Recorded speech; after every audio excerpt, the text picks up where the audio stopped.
በተለያዩ ግንባሮች ከባድ ውጊያዎችንና የተወሰዱ የደፈጣ ጥቃቶችን ተከትሎ በገዢው ስርዓት ታጣቂዎች ላይ ከፍተኛ የሰው ኃይልና የቁስ ኪሳራ መድረሱ ታውቋል።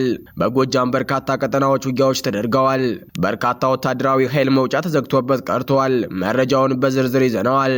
ከፍተኛ ውጊያ መካሄዱና የብልጽግና ሰራዊት በንጹሃን ላይ ዘረፋና ማቃጠል መፈጸሙ ሲሰማ በህወሓት የውስጥ ክፍፍል መባባሱ ሲጠቆም በራያ ግንባር ውጊያ ተከፍቷል። መረጃዎችን እናስደምጣችኋለን። የፋኖ ኃይሎች መብረቃዊ ጥቃት ፈጸሙ። የአገዛዙ ጦር ከባድ ሽንፈትን አስተናገደ። በሽንፈት የተናወጠው ጥምር ጦር እርስ በርሱ መታኮሱ ሲሰማ በንጹሃን ላይ የሚፈጸሙ እገታዎች ተባብሰዋል።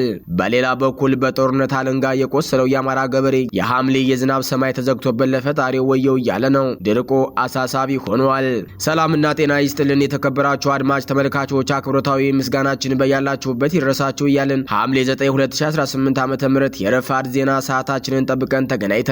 በቆይታችን አጫጭር ዝርዝር እና አሁናዊ ዜናዎችን ይዘን ቀርበናል። ቻናሉን ሰብስክራይብ፣ ላይክ፣ ሼር በማድረግ ቤተሰብ ሁኑ። ወደ ዝርዝር ዘገባዎቹ አለፍን።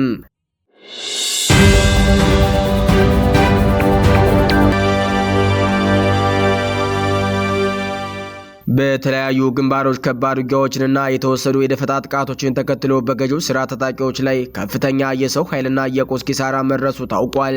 በተለይም በእነማይ ወረዳና በማቻከል አካባቢዎች በተደረጉ የተሳኩ ወታደራዊ ኦፕሬሽኖች የአገዛዙ ታጣቂዎች ሙትና ቁስለኛ ከመሆናቸውም በላይ በርካታ የጦር መሳሪያዎች በፋኖ እጅ መውደቃቸው ተረጋግጧል። ሐምሌ 8 ቀን 2018 ዓ.ም የአማራ ፋኖ ብሔራዊ ንቅናቄ ቴዎድሮስ ዕዝ 201ኛ ኮር 64ኛ ክፍለ ጦር በእነማይ ወረዳ የረዝ ቀበሌ ልዩ ስሙ ጥቁር አስፋልት ተብሎ በሚጠራው አካባቢ ለአገዛዙ ታጣቂዎች አስደንጋጭ የደፈጣ ጥቃት ሰንዝረዋል። በዚህ ጥቃት የአድማ ብተና አባላት ወዲያውኑ ሲሞቱ የሚሊሻ አባላት በጽኑ ቆስለዋል። የፋኖ ኃይሎች ጥቃቱን በተሳካ ሁኔታ ካጠናቀቁ በኋላ ከአካባቢው የተረፉት የአገዛዙ ታጣቂዎች የሞቱትን አስክሬን ደራርበውና ትጥቃቸውን አስረክበው ወደ መጡበት ለመመለስ መገደዳቸው ታውቋል። በማቻከል አማኑኤል ከተማ መሽጎ የሚገኘው የአብይ አህመድ ስርዓት ጥምር ጦር በከባድ መሳሪያዎች ዙ 23 እና መድፍ እንዲሁም በብረት ለበስ የጦር ተሽከርካሪዎች በመታገዝ ሰፊ የማሰስና የማፈን ዘመቻ ለመክፈት ሲንቀሳቀስ ነበር። የአገዛዙ ጦር ሐምሌ 7 ቀን 2018 ዓ.ም ከሌሊቱ 10 ሰዓት ጀምሮ የአማራ ፋኖ ብሔራዊ ንቅናቄ ቴዎድሮስ ዕዝ 109ኛ ኮር 99ኛ ክፍለ ጦር ማቻከል በበላይ ዘለቀ ሻለቆችን ለማፈን ሙከራ አድርጎ ነበር። በዚህ እንቅስቃሴው ከማቻከል ተነስቶ ወደ ደብረ ቀለም ከዚያም አልፎ እስከ ደጋሰኝን ከተማና ጮቄ ተራሮች ድረስ ሰፊ ፍተሻና አሰሳ ለማድረግ አቅዶ ተንቀሳቅሰዋል። ይሁን እንጂ የአገዛዙ ጦር እንቅስቃሴ በንቃት ይከታተሉ የነበሩ የፋኖ አባላት አስቀድሞ ባዘጋጁት የደፈጣ የሽምቅ ውጊያ ስልት ጦሩን መውጫ መግቢያ ሳጥተውታል። ለተከታታይ 12 ሰዓታት ያህል ሲካሄድ የነበረው ይሄው ከባድ አውደ ውጊያ በፋኖ ሙሉ የበላይነት ተጠናቋል። በዚህ 12 ሰዓታት ፍልሚያ የአገዛዙ ጦር በርካታ የነፍስ ወከፍ መሳሪያዎችም ካሉበት ተተኳሽ ጥይቶች ጋር በፋኖ ተማርከዋል። ከደንበጫ ከተማ ተነስተው ወደ ገሊላና አንጀኔ ቀጠናዎች ለመንቀሳቀስ የሞከሩት የአገዛዙ ኃይሎች በፋኖ አባላት ብርቱ መከላከልና ማጥቃት ገጥሟቸዋል። ከደንበጫ ወደ ገሊላ የተንቀሳቀሰው ኃይል በኢንጂነር ክበር ተመስገን ልጆች ከፍተኛ ሽንፈት ደርሶበት ሙትና ቁስለኛውን እየጎተተ ወደ ኋላ እንዲያፈገፍግ ተደርጓል። ወደ አንጀኔ አቅጣጫ የተንቀሳቀሰው ሰራዊት ከባድ የጦር መሳሪያዎችን ሞርተር፣ ድሽቃ፣ መድፍና ቢኤም በመጠቀም ጥቃት ለመሰንዘር ቢሞክርም የፋኖ አባላት በጽናት ተከላክለዋል። ጠላት ተጨማሪ ኃይል ከደንበጫ ቢያስመጣም የፋኖ ምሽግ መስበር አልቻለም። ምሽቱን ሰራዊቱ ወደ ሰቀላ ማርያም አፈግፍጎ ለመሸሽ መገደዱን ምንጮች አረጋግጠዋል። ይህ በማቻከል የተመዘገበ ወታደራዊ ድል የበርካታ የፋኖ አባላትና አመራሮች የተቀናጀ ጥረት ውጤት መሆኑ ተገልጿል። በውጊያው ላይ 100 አለቃ እሱ ባለው ዋለ 50 አለቃ ታደሰ ድንገሪ ቴዎድሮስ ዕዝ ኮማንዶ ዩኒቲ የስናን አባጅሜ ሻለቃና የማቻከሉ በላይ ዘለቀ ሻለቆች በጋራና በጥምረት በመሳተፍ አኩሪ ድል አስመዝግበዋል። የአገዛዙ ጦር በደረሰበት ከፍተኛ የሰው ኃይል ኪሳራ ምክንያት ከፍተኛ ድንጋጤ ውስጥ መውደቁ ታውቋል።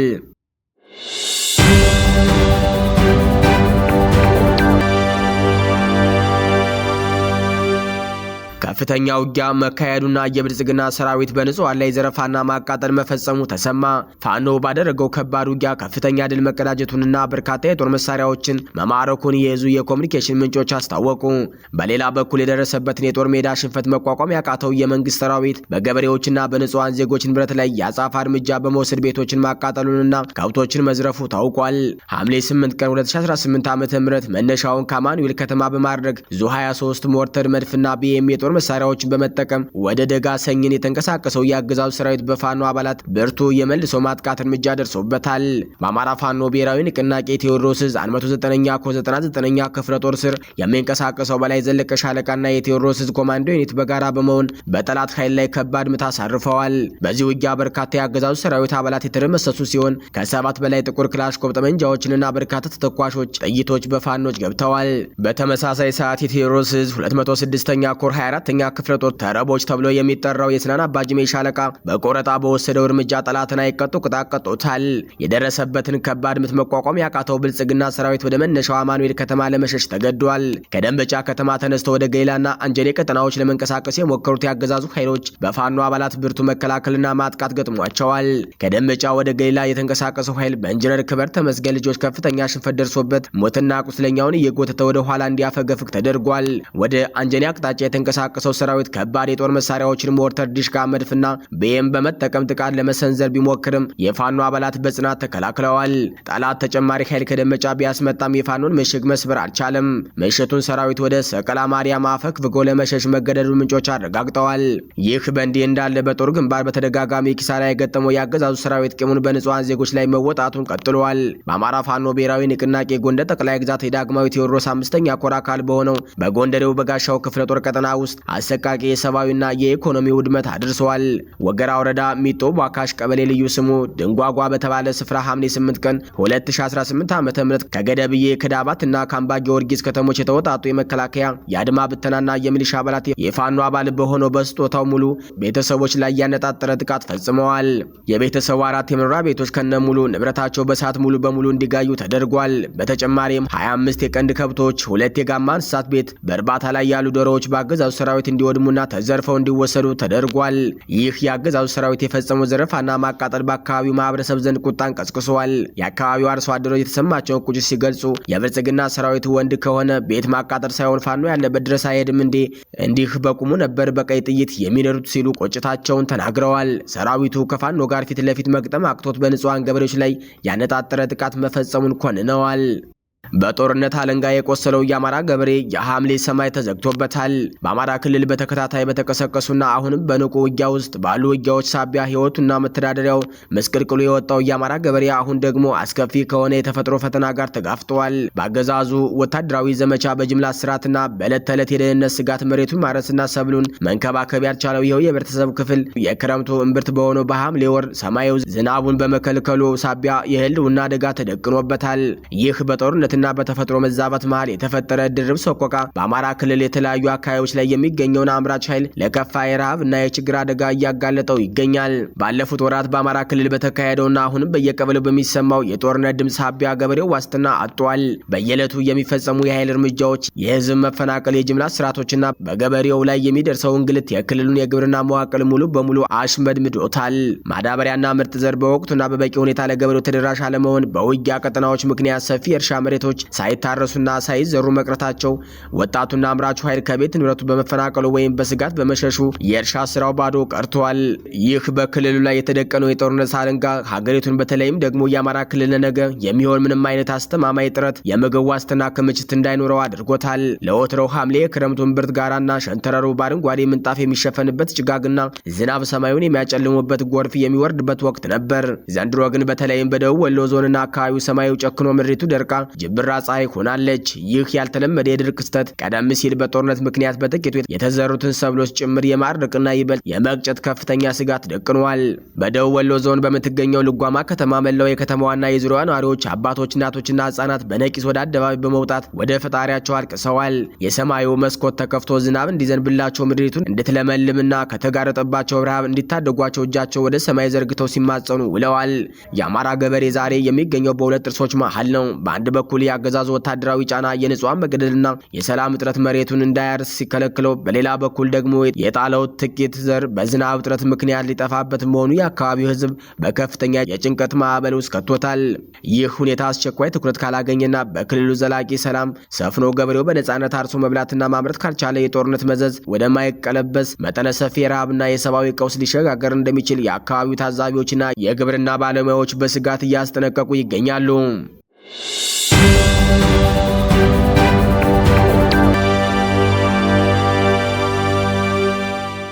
በኤፍራታና ግድም ክላስተር የፋኖ ኃይሎች መብረቃዊ ጥቃት ፈጸሙ። የአገዛዙ ታጣቂዎች ከባድ ሽንፈትን አስተናገደ። በሸዋ ጠቅላይ ግዛት ባሳምነው ስር የሚንቀሳቀሰው 7 ለ7 ክፍለ ጦር በኤፍራታና ግድም ክላስተር በተቆጣጠራቸው ቀጠናዎች ላይ የነበረው ወታደራዊ ይዞታ እያጠናከረ በአገዛዙ ኃይሎች ላይ አውዳሚና መብረቃዊ ጥቃት መፈጸሙን አስታወቀ። ሐምሌ 7 2018 ዓ.ም ክፍለ ጦሩ በወሰደው የተቀናጀ ወታደራዊ እርምጃ የአገዛዙን መዋቅር በመበታተንና የጦር መሳሪያዎችን በመማረክ ደማቅ ድል ማስመዝገቡን የዙ ህዝብ ግንኙነት መምሪያ በዝርዝር ገልጿል። የክፍለ ጦሩ የደህንነትና የወታደራዊ መዋቅር እጅግ በተቀናጀ ፈጣን በሆነ ስልት ከካራ ለጎማ ቀበሌ እስከ አርሶ አባ ዘንቦ ቀበሌ ባለው ሰፊ የውጊያ ቀጠና በአራት አቅጣጫዎች በአንድ ጊዜ እርምጃ ወስደዋል። የፋኖ የነጻነት ታጋዮች ከአረብ ገበያ በመነሳት ያገዛዙ ወታደራዊ የደህንነት መርህ በመበጠስ በበርግቢ ቀበሌ ውስጥ ሰርገው መግባት ችለዋል። በዚህም የህዝብ ደህንነት አደጋ ላይ ጥሎ የነበረውን የሚሊሻ አባል በቁጥጥር ስር በመዋል የጠላትን የመረጃ የአይንና የጆሮ መዋቅር ሙሉ በሙሉ አፈራርሰውታል። ከአጣዬ ከተማ 2 ኪሎ ሜትር ርቀት ላይ በምትገኘው ሞሎ ባህር በተባለችው ስፍራ ጀግኖቹ ባደረሱት ከባድ ጥቃት በርካታ ያገዛዙ አባላት ከመጨረሻው ሲሸኙ ወታደራዊ አቅማቸውን የሚያዳክሙ ልዩ ልዩ ቁሳቁስ ተማርከዋል። በዚህም 2 ጥርጥር መሳሪያዎች፣ 5 ካዝናዎች፣ 45 የክላሽ ጥይቶች፣ 2 የደረት ትጥቆች ሲማረኩ በተጨማሪም ቁጥራቸው በውል ያልታወቁ የጠላት ኃይሎች መደምሰሳቸውና መቁሰላቸው ተረጋግጧል። በተመሳሳይ ሰዓት ወደ ፈረዱ ውሃ ቀበሌ የዘለቁት የፋኖ ኃይሎች ለወዳቸውና ለጥቅማቸው ያደሩ የባንዳ ሚሊሻዎች ላይ ዳግም እንዳያንሰራሩ የሚያደርግ ከባድ ወታደራዊ እርምጃ ወስደዋል። በዚህ የቅጥረኛ ሚሊሻ ስብስብ ግማሹ ሲደመሰስ የቀሩት ደግሞ በከባድ ቁስለኛ ሆነው ተሸኝተዋል። በተጨማሪም በዚሁ ተመሳሳይ ሰዓት ከሸዋሮቢት አካባቢ ያገዛዙ ወንበር ጠባቂዎች በማስከዳት አንድ የስናይፐር የጦር መሳሪያ ከነሙሉ ተተኳሹ ገቢ ማድረግ የተቻለበት ስኬታማ ስራ ተከናውኗል። የክፍለ ጦሩ መረጃ እንዳመላከተው ክፍለ ጦሩ ላስመዘገበው ደማቅ ድል ዋነኛ መሰረት ከማህበረሰቡ የተገኘው አስተማማኝ የመረጃና የወገንተኝነት ትብብር ነው። ክፍለ ጦሩ ህዝቡን ከዚህ በላይ የሚያኮራና ነጻነቱን የሚያረጋግጥ የጀግንነት ገድል ለመስራት በአሁኑ ወቅት በሙሉ ዝግጅት ላይ እንደሚገኝ አስታውቋል። በሽንፈት የተናወጠው የአገዛዙ ሰራዊት እርስ በርስ መታኮሱ ሲሰማ በንጹሃን ላይ የሚፈጸመው እገታዎች ተባብሰዋል። የብልጽግና አገዛዝ በአማራ ህዝብ ላይ የከፈተው ወታደራዊ ዘመቻ ግቡን መምታት ባለመቻሉ የሰራዊቱ አባላት በውስጥ ክፍፍልና በእርስ በርስ ግጭት እየተበተኑ መሆኑ ታውቋል። ወታደራዊ የበላይነትን ማረጋገጥ የተሳነው የወደድ መራሹ አቅጣጫውን ወደ ሰላማዊ ዜጎች ዘረፋና ጥቃት በመቀየር ላይ እንደሚገኝና ይኸው ድርጊት በሚሊሻውና በመከላከያ ሰራዊቱ መካከል ደም አፋሳሽ ግጭት መፍጠሩ ተረጋግጧል። በአንጻሩ ከፍተኛ ቁጥር ያላቸው የአገዛዙ ታጣቂዎች ከነሙሉ ትጥቃቸው ወደ ፋኖ እየተቀላቀሉ ሲሆን ይህንን መቋቋም ያቃተው የብልጽግና አስተዳደር የፋኖ አባላት ቤተሰቦችን እያሳደደ የማሰር የጭንቀት እርምጃዎችን እየወሰደ ይገኛል።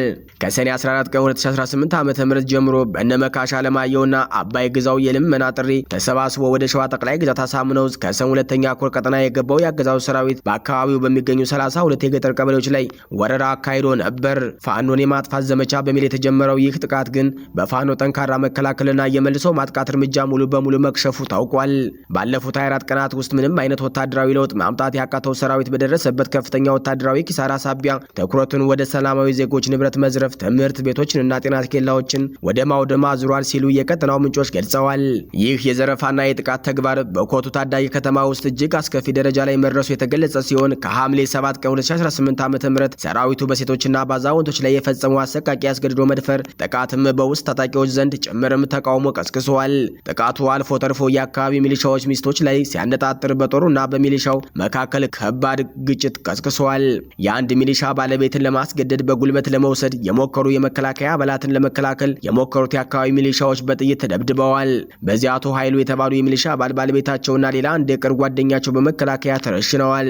በዚህ ጥቃት ቆስሎ በአሁኑ ወቅት በሆስፒታል የሚገኝ ሌላ የሚሊሻ አባል እንደመሰከረው በአሁኑ ወቅት በብአዴን ከፍተኛ አመራሮች ፈቃድ ሰራዊቱ አማራን ለማጥፋት ለመዝረፍና ሴቶችን ለመድፈር ሙሉ መብት ተሰጥቶታል ሲል ተደምጧል።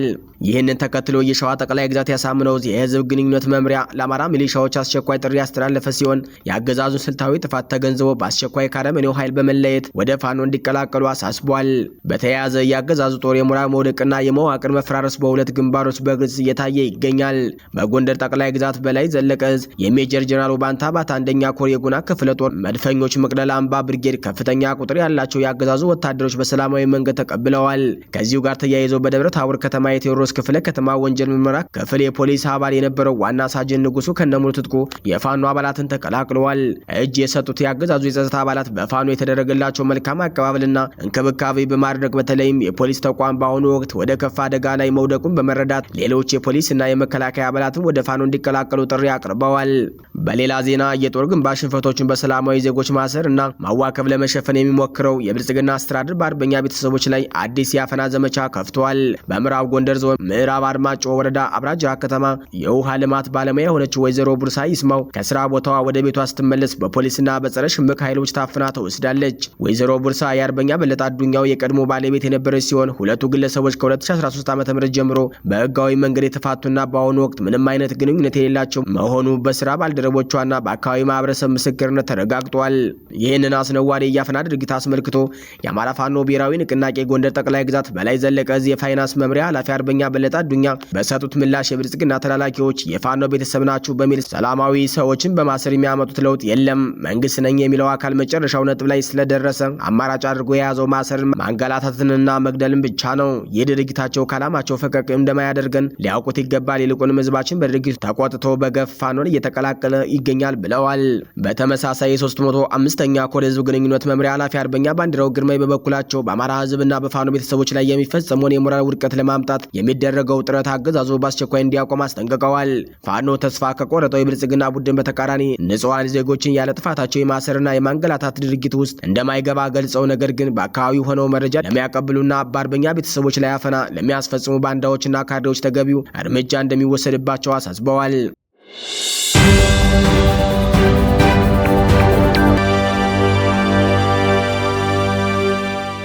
በህወሓት የውስጥ ክፍፍልና በራያ ግንባር የተጫረው ግጭት ተባብሷል። በትግራይ ክልል የፖለቲካ የስልጣን ሽኩቻና በአማራ አዋሳኝ አካባቢዎች ያለው የይገባኛል ጥያቄ ውጥረት ወደ አዲስ ምዕራፍ መሸጋገሩ የሚያሳዩ ክስተቶች እየተስተዋሉ ነው።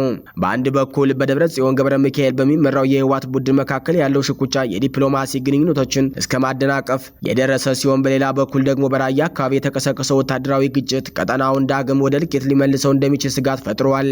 የቀድሞ የትግራይ ጊዜያዊ አስተዳደር ፕሬዝዳንት የነበሩት ሌተና ጀነራል ታደሰ ወረደ በአዲስ አበባ የአሜሪካ አምባሳደር ከሆነው ኤርቪን ማሲንጋር ጋር በመቀሌ ሊያደርጉት የነበረውን ወሳኝ ውይይት በድንገት መሰረዙ ታውቋል።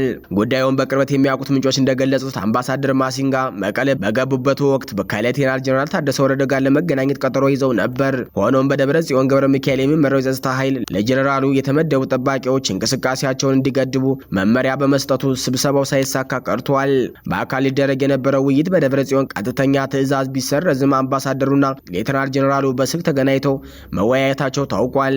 ይህ ምን ያሳያል? ይህ ክስተት በትግራይ ክልል ውስጥ በተለይም በፕሪቶሪያው የሰላም ስምምነት መሰረት በተቋቋመው ጊዜያዊ አስተዳደርና በፓርቲው ህወሓት መደበኛ መዋቅር መካከል ያለው ክፍፍል ምን ያህል ስር የሰደደና የክልሉ የጸጥታ መዋቅር የከፈለ መሆኑን በግልጽ አመላክተዋል። በሌላ ዜና በትግራይና በአማራ አዋሳኝ አካባቢዎች ያለው ውጥረት በተግባር ወደ ተኩስ ልውውጥ ተቀይሯል። በራያ ዋጃ አካባቢ የታጠቁ የትግራይ ኃይሎች በተከፈተ ጥቃት የሰዎች ህይወት አልፏል። የትግራይ ኃይሎች ዋጃ የትግራይ ግዛት ስለሆነ ፋኖ እዚህ አካባቢ ኬላ መጣል አይችልም በሚል ባነሱት ሰበብና በከፈቱት ተኩስ ምክንያት ህይወት አልፏል። በሌላ በኩል 14 የሚሆኑ የህወሓት ታጣቂዎች ቆስለው ለሕክምና ወደ አላማጣ መወሰዳቸው ተነግሯል። አድማጭ ተመልካች ቤተሰቦቻችን ለሰዓቱ የተዘጋጁ መረጃዎች የተከታተላችኋቸውን ይመስሉ ነበር። ሐሳብ አስተያየታችሁን ኮሜንት መስጫው ላይ ጻፉልን። ቻናሉን ሰብስክራይብ ማድረጋችሁን እንዳዘነጉልና ሳስባችሁ ወደድን። በያላችሁበት መልካም ጊዜ ተመኘን። ቸር ቆዩን።